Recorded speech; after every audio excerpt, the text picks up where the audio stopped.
घर चल यार, घर आए डॉक्टर चला, यहाँ डॉक्टरी नहीं आया है। डॉक्टर साहेब, यहाँ डॉक्टरी क्या हमारा डॉक्टर साहेब,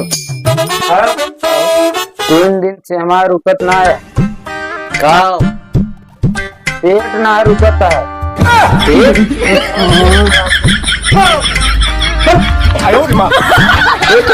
इसको देखो यार, कहाँ से आ गए सब नशे।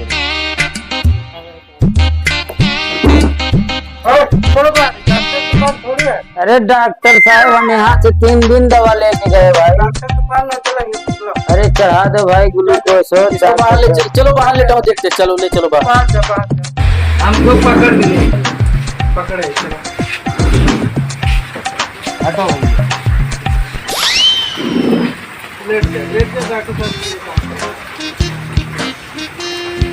यार तो आज दिमाग को खराब कर दी। इसका नाश्ता पानी करा जाता है दोपहर की जमा।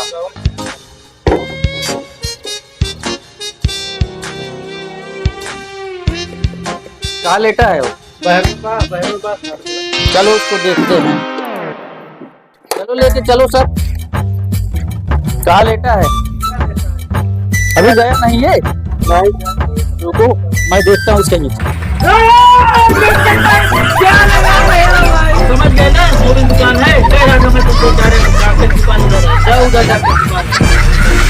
अरे तो ऐसे बताना चाहिए ना यार, हम जान रहे कि डॉक्टर की दुकान